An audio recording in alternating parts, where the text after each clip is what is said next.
Most people are broke. Most people look good, and they're broke. They spend more than they have coming in. They don't act their wage. They don't live on a plan. Most people are stupid when it comes to money. It's you deciding, I'm going to be a grown-up. I'm going to be an adult. And that's if you're 52, you're 22, or you're 12. Adults devise a plan and follow it. Children do what feels good. Your income doesn't matter. Your age doesn't matter. Your race doesn't matter. Your geographical location doesn't matter. There's a thing that you and I are dealing with in your money, and it's called math. And none of those things I just mentioned give you a pass on math. And where people get themselves in trouble, including when I went broke many years ago because I was stupid, we get ourselves in trouble when we don't bother and do the math before we do the transaction.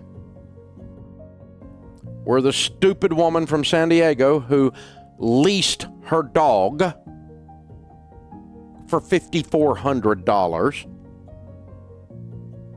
We make $90,000 a year, and somehow in our brains figure out that our children deserve a $50,000 Honda SUV.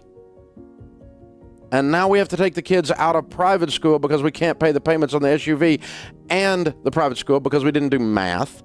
We're 21 years old. We buy a $10,000 car, run up $10,000 in credit card debt, and have $10,000 in medical bills and make $30,000 a year. When you make $30,000 a year, there's nowhere in that plan that the $10,000 car makes sense. There's nowhere in that plan that running up a bunch of credit card debt gives you any room to breathe. You already can't breathe. We have 3 kids. We make $28,000 a year. Should I go back to work, the woman asks. $28,000 income with 3 kids. Our health care is provided by Medicaid, which is welfare, because we qualify. If I go back to work, we won't qualify for that. And if I go back to work, they'll have to pay for daycare. And I'm not sure I'm going to even break even. At least she was doing math up front and thinking about it before she made the decision. Now, of course, her answer to her equation is both she and her husband need to develop some kind of a long-term career path and a short-term series of part-time jobs and extra jobs and small business ideas that create an income that at least doubles. The bad news is they only make $28,000 a year. The good news is with a little bit of work and ingenuity, they easily can double their household income. And then they don't have to worry about being on the government dole, and you got a long-term game plan to get yourself out. It's not a matter of simply her going back to work. That's a limited view. What does all of this have in common? Every single one of these things have in common. Adults devise a plan and follow it. Children do what feels good. Stephen Covey, in the book The 7 Habits of Highly Effective People, says, number 1 habit of highly effective people is they're proactive. They happen to things. One of the other habits is you begin with the end in mind. So when broke people say, I can afford this, you know what they're saying? I think I might be able to pay the payments. That's what broke people mean when they say that. If you don't want to be broke people anymore, you get out of the land of payments. If you don't want to be broke people anymore, you sit down and you say, hey, here's what we make. Here's the size of our mess. What are we going to do to increase our income and decrease our outgo to be able to address the mess faster? It really is 6th grade or 4th grade math. It really and truly is. But you have to get in front of it instead of running behind it all the time. Getting in front of it is you look at your situation before you make a decision, not after you've made the decision. A $44,000 SUV when you make $85,000 a year is stupid.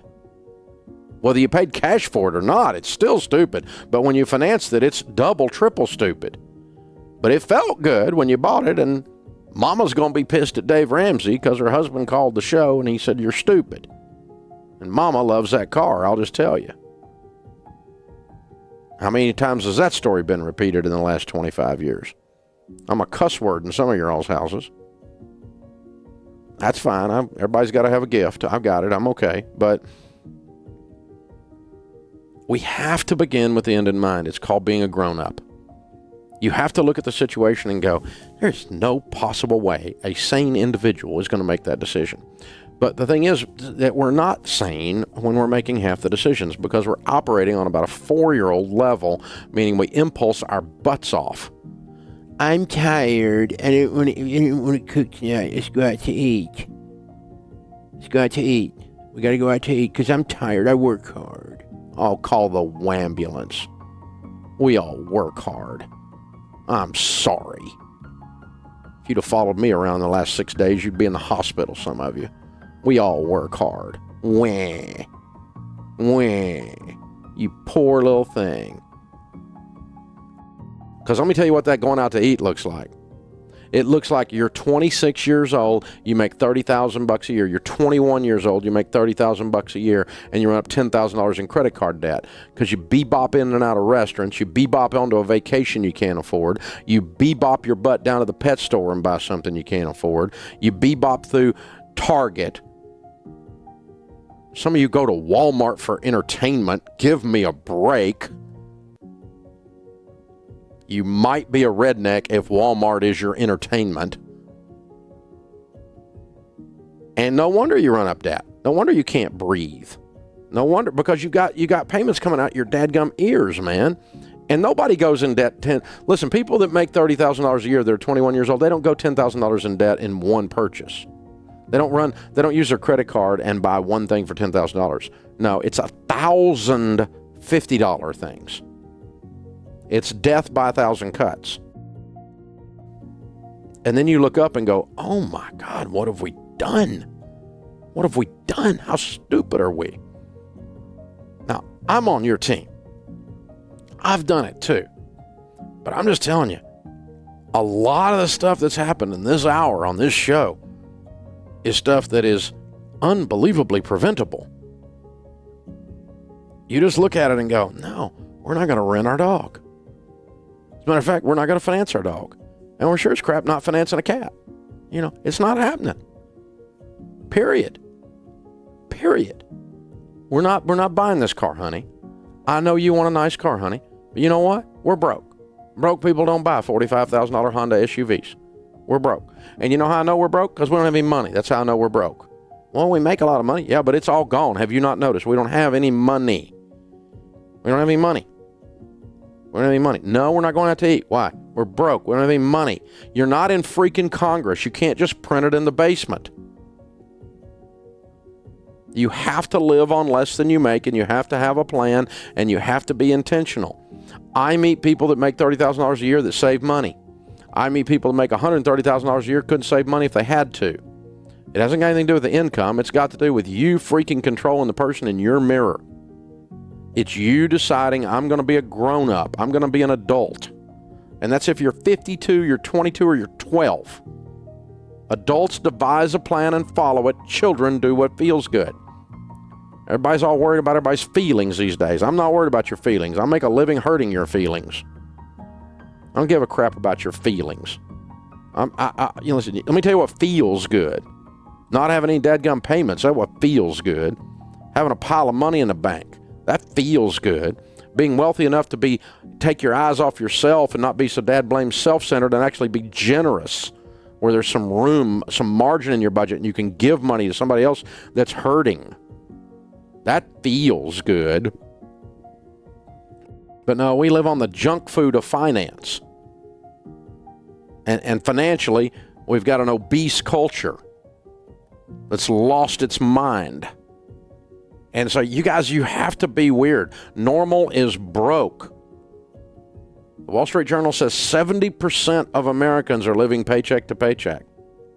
That's 7 out of 10 houses on your street. And I don't care what street you live on. That's 7 out of 10 houses. See all those 10 houses in your mind? 7 of those people are broke. Oh, they look good, but they're acting rich. They're not rich. It's what they call in Texas, big hat, no cattle. Don't live like that. It's time to be weird. Those of you that want to that want to win with money, you got to do weird things. Because normal is broke. And if you do normal stuff, you're going to have normal results. It's time to stop it. If you want to win with money, let me give you a good idea.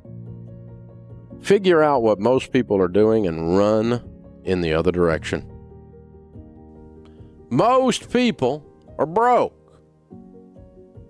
Most people look good, and they're broke. They spend more than they have coming in. They don't act their wage. They don't live on a plan. They don't agree on spending with their spouse. Their only hope for retirement is that the government, which is well known for its ability to handle money, will take care of them. They don't have money set aside for emergencies. They run credit card debt and student loans and car debt all day, every day. They spend like they're in Congress. Most people are stupid when it comes to money. 70% of Americans are living paycheck to paycheck. The bankruptcy rate is at an all-time high, and foreclosures are rising again. Credit card debt continues to climb, and we have $1 trillion in student loan debt out there. The average car payment in America today now is $496 over 84 months. That's stupid. Normal in America is broke and stupid. You don't want to be normal. You want to be weird. One of the greatest compliments you can get on this show is if you call up and I say, man, you're weird. I'm looking at weird people. You guys are weird, which means that you're contrary. You are a contrarian. You are perpendicular to the culture. When the culture has lost its way, the best thing you can do is be opposite. Figure out whatever they're doing and do the other thing, right? Because you're only going to get what they're getting when you do what they're doing. This is not hard to figure out. If you keep doing what you've been doing, you're going to keep getting what you've been getting. You do reap what you sow. You live in a cause and effect world, baby. There's no way around this. So your goal, when I went broke, I realized my goal is to be weird. And some of you are making $250,000 a year and you're broke. You got no money at all. You got a mess. Loans coming out your ears. You can't breathe. You run like a rat in a wheel, have a heart attack and die and wonder what happened. This is no way to live. Buying things you can't afford with money you don't have to impress people you don't really like. Some of you spend an unbelievable amount of money on a car payment to impress somebody at a stoplight you will never be introduced to. This is no way to live.